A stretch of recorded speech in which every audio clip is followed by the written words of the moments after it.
Hi, everybody. It's Vivia, and this is your Soul's Well. I welcome you here. And today we're going to talk some astrology about the Capricorn Full Moon happening on July 21st, 2024 at 3:17 a.m. Pacific time. So make sure to adjust for your time zone. This is a blue moon. It's a blue moon because it's an astrological blue moon because we have already had one blue moon in the sign of Capricorn. And now we are having another one. This one is happening at 29 degrees and 8 seconds of Capricorn. So you'll have to find that in your chart to know exactly where it is. This is a dynamic sky. I'm telling you, it took me a while to break it down and to take a look at it, to see everything it's pretty amazing, right? So always in a full moon, we have the moon and the sun in opposition to one another in the chart. And here's the moon here at 29 degrees, 8 seconds of Capricorn, almost ready to go into Aquarius here. And here is the sun at 29 degrees, 8 seconds of Cancer, opposing each other in the sky.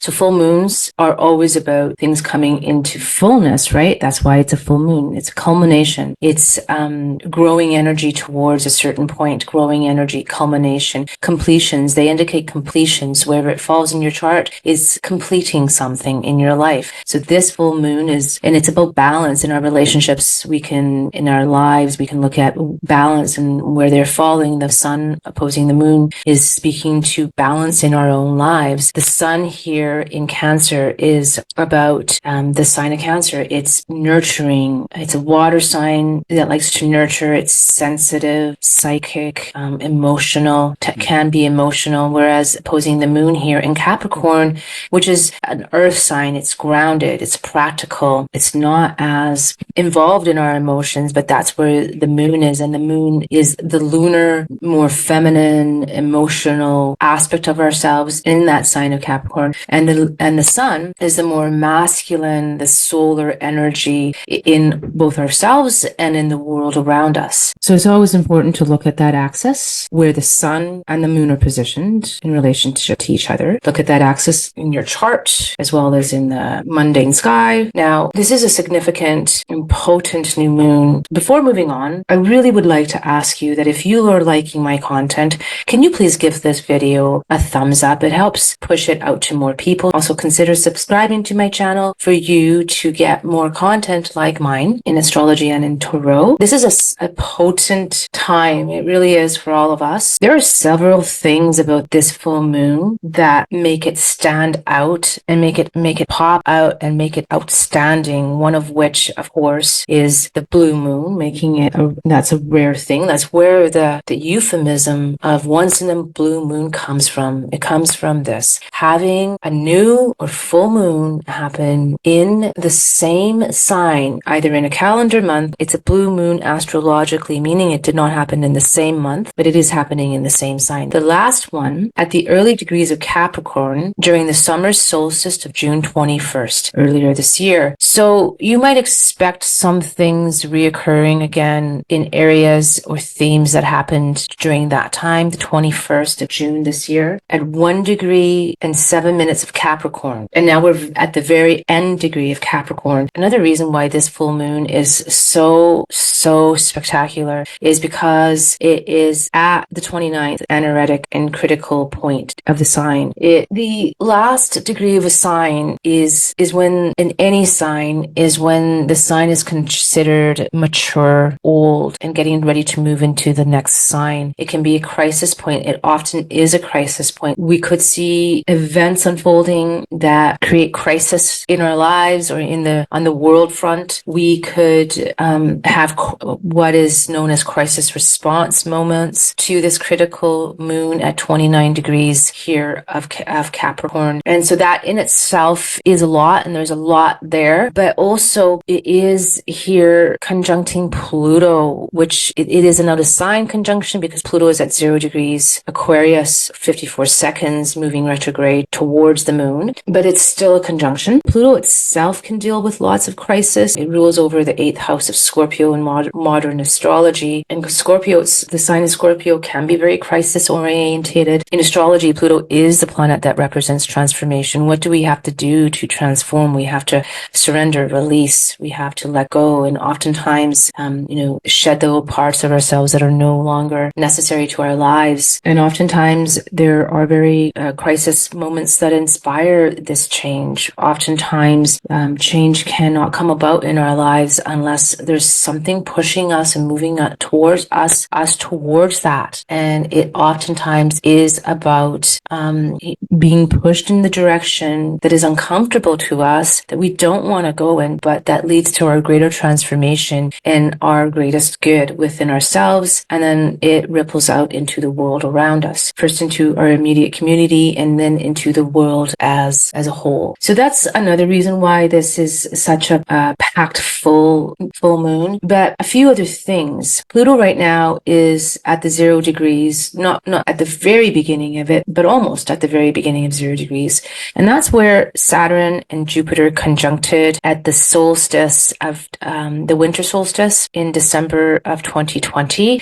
That kind of led us into this new energy of air that we're in. That point in the mundane chart, in the world chart, and that point in your chart, wherever that is being reactivated by this energy. And then shortly after this full moon, the moon will move over here into Aquarius, into the house of Aquarius, and actually conjunct Pluto at that 0 degrees in 54 seconds. And then again, that's another reactivation point for where Jupiter and Saturn made their conjunction in the sky in the winter solstice of 2020. So there's that happening. And then another thing that's happening is this Capricornian house where the full moon is being hosted, let's say, is the same house where in 2020 Saturn and Pluto conjuncted, which led to the astrological marking point for the start of what happened all throughout 2020 and beyond, dealing with that which the things I will not name just in case they're still being, the lockdowns, the illnesses. I don't want to actually name it out loud in case there's still some type of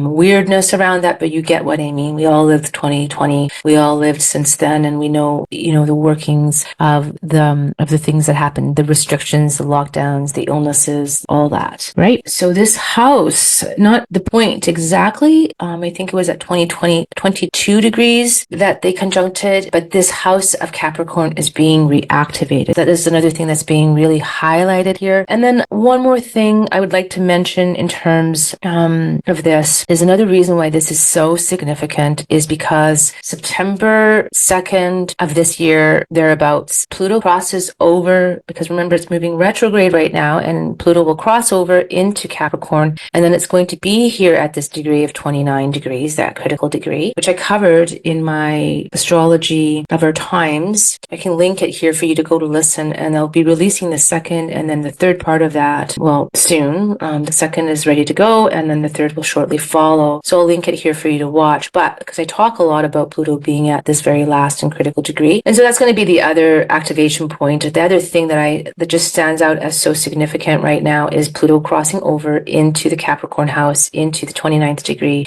and that'll be in September. So that's going to activate this September, October, and November. So the things that are coming up right now, the things that we see played out on the world stage, the things that are happening in your life. So do take note of your life. I often tell my clients to start an astrological journal to help you track what happens, and when things happen, it can give you great insight into your life. Pluto moving back into this point, this last point, is going to reactivate these things and the things that come up. And honestly, I think that's when we're really going to see the workings of this full moon. Keep in mind, a full moon, the lunation, any lunation of the moon lasts 2 weeks until the next lunation. So in 2 weeks from now, we will have a new moon. So definitely the next 2 weeks will be absorbed by this energy, this imprint here of this chart and this energy. But the moon itself, the energy of it will extend out for 6 months, because that is the next time we will have a moon in Capricorn. The next lunation cycle in Capricorn is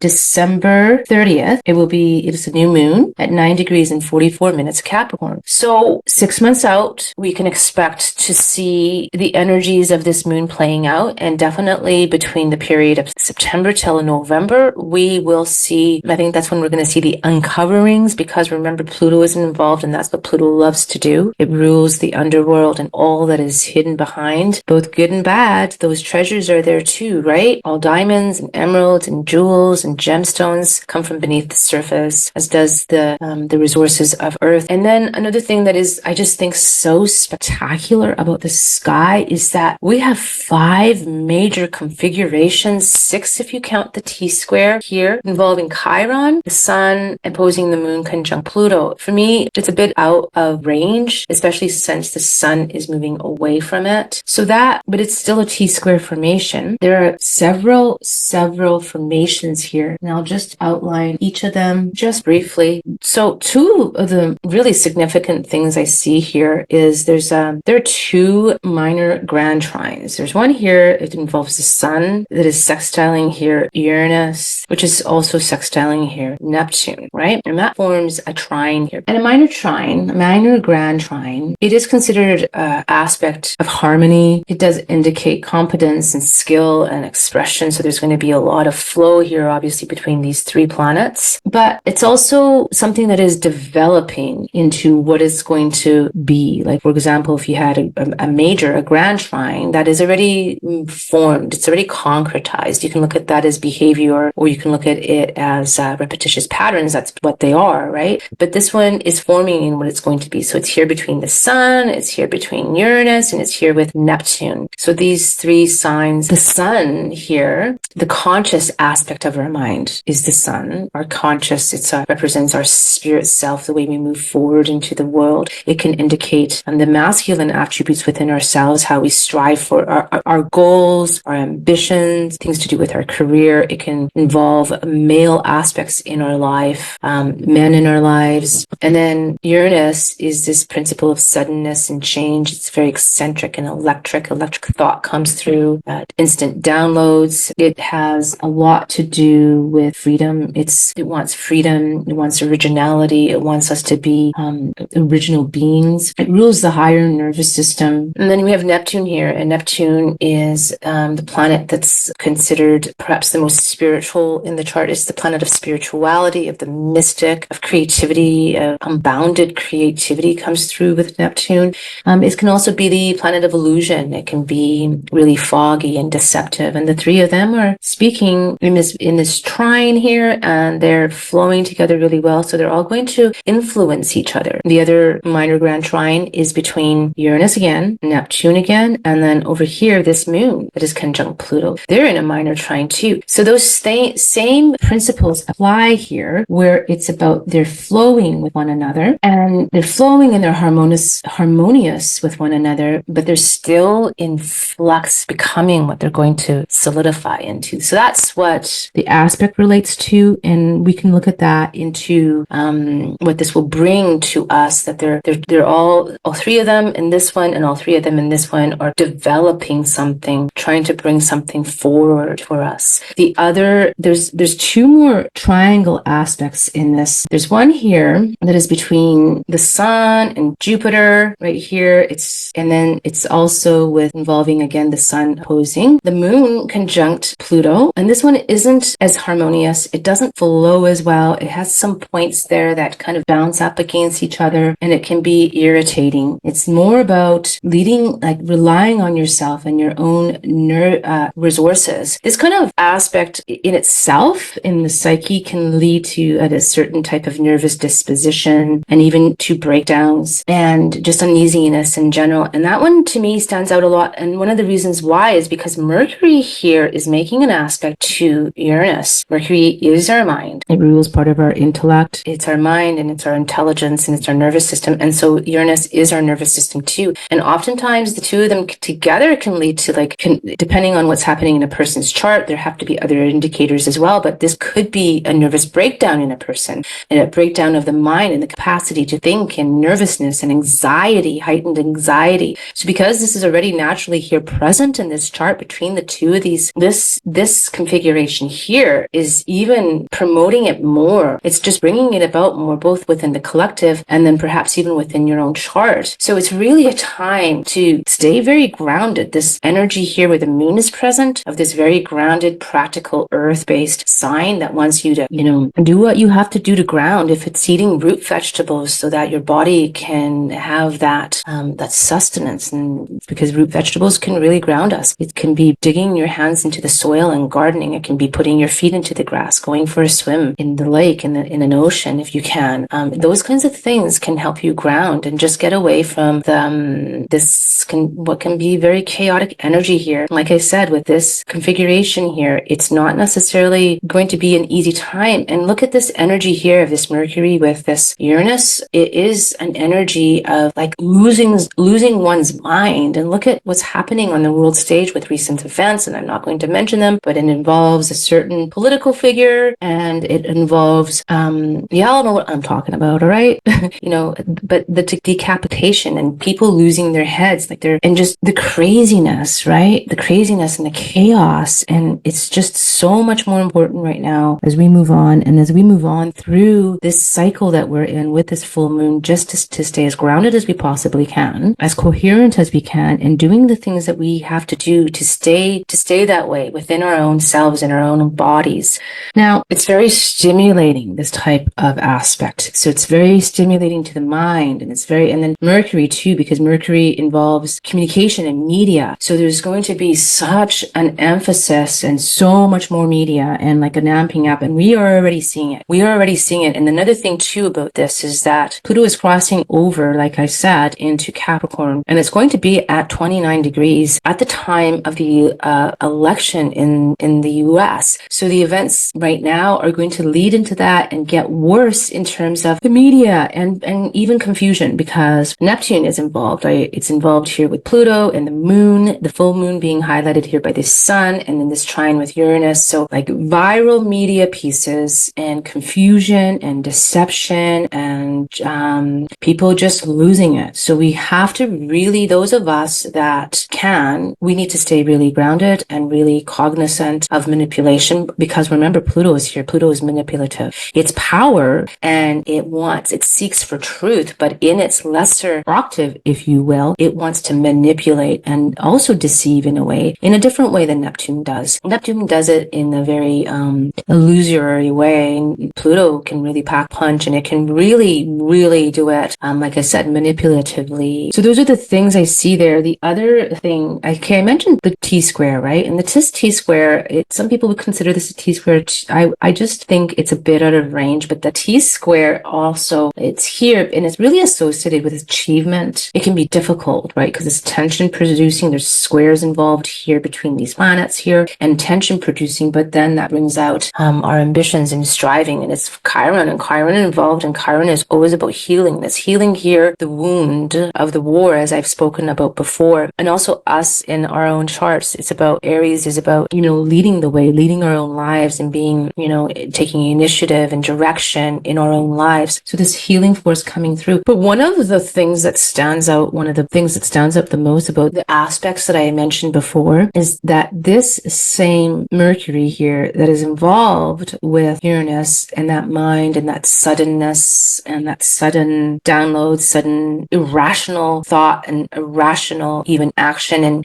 the irrationality of media and news stories and all this, what could be is that this Mercury is involved in what is called a finger of God or Yod aspect that involves Neptune, and it involves the moon conjunct Pluto. And the finger of God is very spiritual. It can be very enlightening, and it can raise our consciousness, especially if Mercury is concerned. But Mercury connected here to this Uranus is just speaking to me volumes about using this time to raise our consciousness, to use our mind in the best way, to use our communication skills in the best way, because this is the apex of that Yod. It involves here the Yod itself is spiritually driven. The Yod itself, it actually indicates great potential for spirituality and increasing and elevating consciousness. This aspect, if we have it in our charts, it can indicate higher elevated consciousness within the native.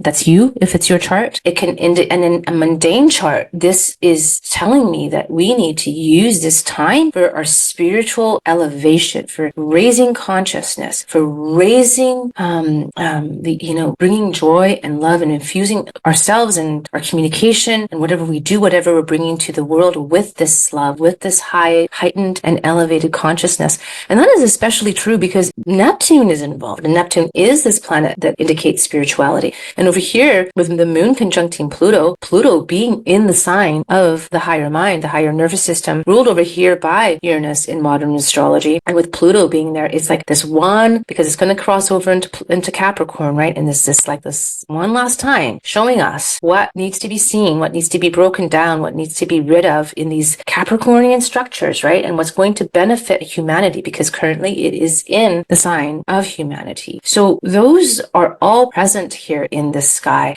And it is just, I at one point was just astounded to see all that, because I didn't see it at first. I was really just focusing on the full moon itself and the qualities of this full moon. Also too, I want to mention that both Jupiter and Venus are aspecting the nodes of fate, the north node here in Aries and the south node here in Libra, in harmonious and benevolent ways. Venus is sextiling the south node while it trines the north node, and meanwhile Jupiter is sextiling the north node as it trines the south node. So both of these benevolent forces, Venus being, love. Venus rules here Libra, where currently the south node is placed, so it rules over this equanimity and balance and harmony, and that's what we're striving for. And then Jupiter here is expansion and also benevolence and luck and just so fortuitous, right? And then they're the nodes of fate.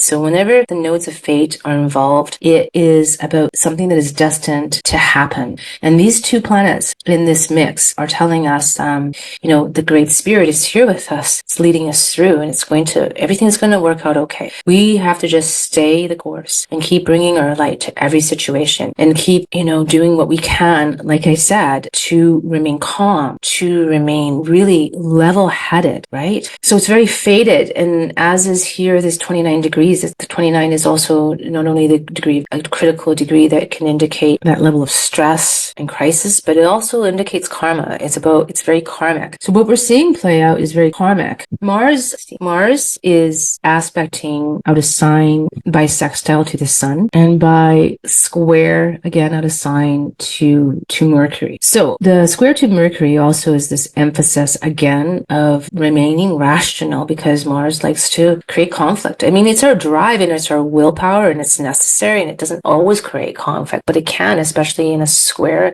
It's challenging. So remember, there are going to be challenging moments here, and for us to remember to keep that level head, to stay grounded, and especially with Mars in the mix. And pretty much the only planet not making an aspect to anything in this chart is Saturn up here at 19 degrees and 2 seconds of Pisces, moving retrograde, which is interesting because it is the ruler of this moon in this chart, this moon in Capricorn here. So if things are being highlighted as they always are under the full moon, we can see the night clearly. We can see what normally is hidden in the night sky, and then particularly because it's conjuncting Pluto here, Pluto, who likes to reveal. This moon is not being aspected by its own ruler, and it's not aspecting anything. So that perhaps is indicative of us not being able to see what really is behind whatever we see unfold from this. Perhaps we will not see the people who are in control, because that's one of the key words for Saturn. And because Capricorn here, it's about the old school order, the institutions, the brick and mortar buildings, the too big to fail banks. In ancient astrology, Saturn rules over both Capricorn and Aquarius.